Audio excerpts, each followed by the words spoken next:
Selamat sore, Mas Agus. Nah, kebetulan kan tadi saya lewat, Ya. saya mampir.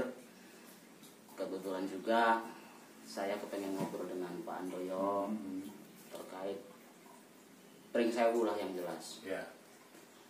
Sementara ini kan Pak Handoyo memang aktif, pertama itu di PES, yang kedua aktif di sosial, dan ketiganya memang pernah menjabat beberapa jabatan yang kompeten. Ya.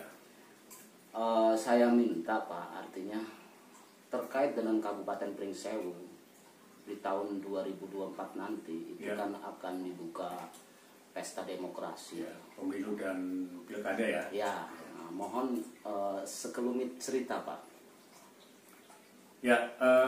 Kalau berbicara Pring Sewu, kebetulan saya lahir dan dibesarkan di Pring Sewu. Dari awal bagaimana kondisi Pring Sewu ya kan, sampai saat ini. Nah, sebagai warga Pring Sewu sebenarnya prihatin dengan kondisi yang kita lihat kalau secara fisik ya, kalau secara fisik. Kemudian kepemimpinan Pring Sewu itu kan ada eksekutif, legislatif, ya, yudikatif di dalamnya.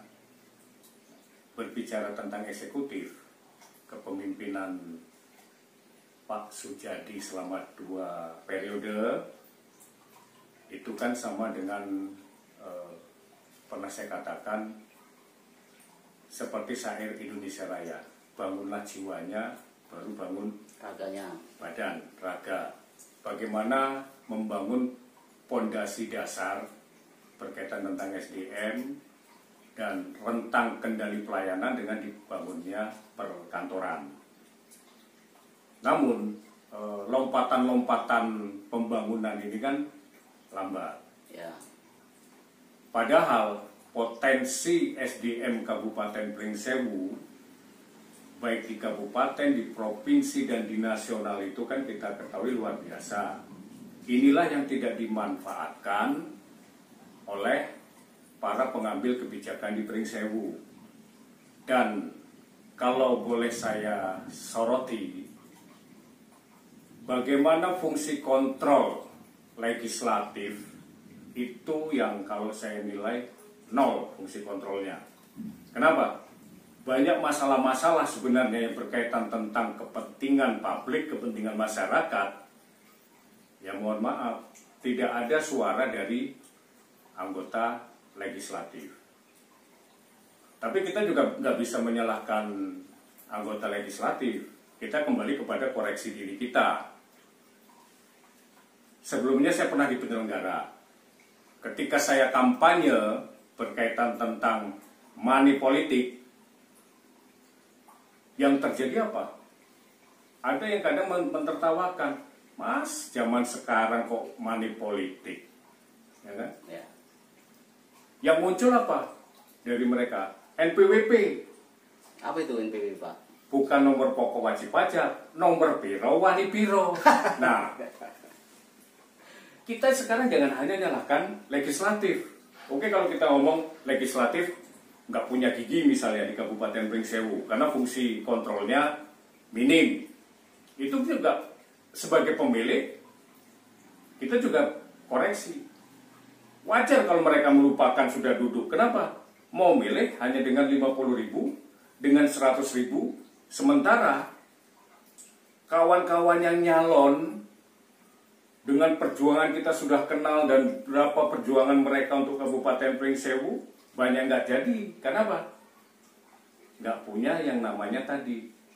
Ya, ketika mereka ini NPWP nomor piro wani piro, nah kan celoko itu. Artinya bahwasanya itu uang yang berbicara ya Pak? Ya. Kenapa? Kalau mau kita buktikan ya kayak kentut, ya bau ini, tapi siapa yang mau bertanggung jawab terhadap itu kan? Ya. Nah, ini juga berkaitan ketegasan dari semua pihak, penyelenggara, penegak hukum dan sebagainya ketika kita mau berbicara itu. Nah, Harapan nih Pak, mohon maaf saya potong Ah. Pak.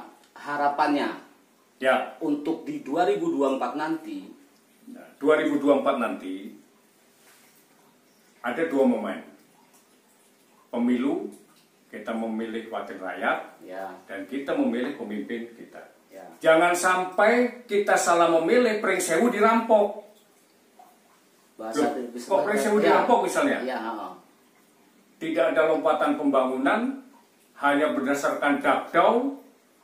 Kemudian mereka sebagai pemimpin nggak ngerti tentang bagaimana kondisi Pring Sewu, bagaimana hanya ngakal-ngakali anggaran, sementara yang duduk di wakil rakyat karena NPWP tadi, mereka hanya berpikir bagaimana saya nanti mengembalikan dana-dana yang sudah dikeluarkan selama ini. Akhirnya apa yang terjadi? Ya ini kita tidak seujon, Ya, dugaan ya kan. ya, Mereka jelas akan berpikir bagaimana saya bisa mengembalikan dana. Ya ngakal-ngakalin anggaran. Sekarang ini contoh, banyak anggota legislatif, banyak eksekutif yang ditangkap oleh KPK, yang ditangkap oleh kejaksaan, yang ditangkap oleh kepolisian. Kenapa?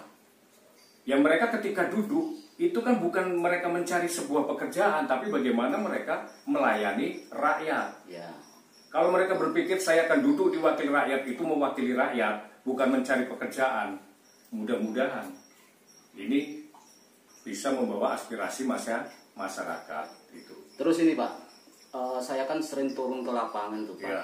Banyak infrastruktur yang masih acak-acakan, Ya. terutama jalan.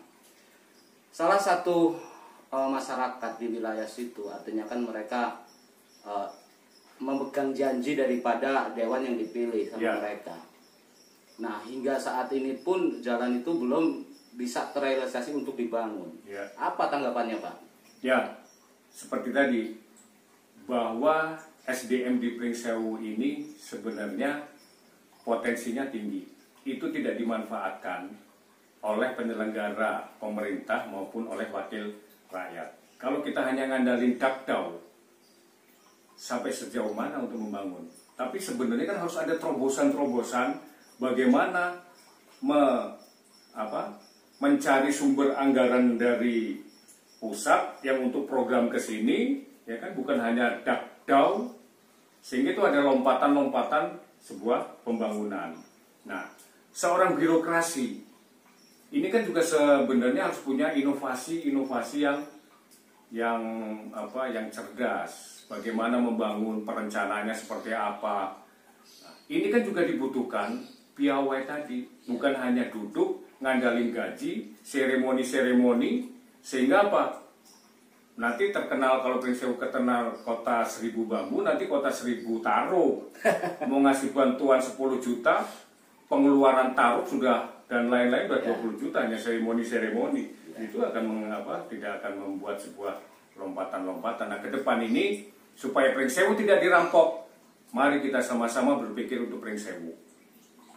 Kalau misalnya nih ada yang mau nyalon nanti nih, dia dengan latar belakang misalnya seorang pengusaha yang nggak ngerti dan dia main money politik yang luar biasa, dampaknya apa?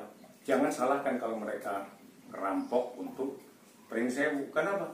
Ketika kita mau memilih, itu kita hanya tadi NPWP, Ya. arep wani piro, ya kan? Nah, mari kita sama-sama mulai saatnya kita menjadi pemilih yang cerdas. Kalau berpemilih yang cerdas, tentu kan kita juga akan melihat bahwa yang kita pilih itu punya integritas dan kualitas. Nah, itu. Oke Pak Handoyo, kita tadi bicara masalah dewan. Ya. Selain daripada dewan di 2024 nanti itu kan ada pemilihan bupati. Ya. Apa sih pandangan Pak Handoyo tentang wacana untuk ke depan ini terkait dengan siapa pemimpin kita? Ya, saya tidak akan menyebut orang. Ya. Si A, si B, si C. Minimal kriteria untuk ke depan, dia paham tentang birokrasi. Bagaimana alur birokrasi. Jangan sampai ketika nanti jadi bupati terpilih, dia tidak punya pemahaman tentang birokrasi, Sehingga ya tadi, dikelilingi oleh sengkuni-sengkuni yang nggak paham, akhirnya menempatkan seseorang tidak direct man, indirect list, ya kan, tidak sesuai dengan kompeten. Ini kan juga akan menghambat proses perencanaan dan pembangunan ke depan. Nah, minimal itu ngerti tentang birokrasi, kemudian memahami masyarakat Pringsewu. Masyarakat Pringsewu itu kan unik dan Bhinneka Tunggal Ika, Indonesia mini. Ada suku Padang, suku Batak, suku Jawa, berbagai macam suku ada di Pringsewu, ya kan. Hidup rukun dan inilah yang harus diselami. Dan jangan mentang-mentang Pringsewu kok manut-manut, tapi manut itu sejauh mana, ya kan? Jangan sampai nanti mau proses pembangunan masyarakat yang ditekan, pajaknya ditinggikan. Tapi punya inovasi bagaimana menggali PAD. PAD ini itu bersumber dari mana? Ketika masyarakat makmur, maka PAD juga akan meningkat. Jangan kita lihat menggali PAD tapi tanpa menciptakan lapangan pekerjaan, pengelolaan sumber daya alam di Pringsewu seperti apa mau di Kabupaten Pringsewu itu mau dijadikan kota jasa atau kota pertanian atau kota apa, ya kan? Nah itu kan harus punya konsep ke sana. Paling tidak yang mau menjadi pemimpin ini paham tentang bagaimana birokrasi, dan ingat, menjadi pemimpin bupati itu adalah pelayan masyarakat, melayani masyarakat. Kunci itu dari, oleh, dan untuk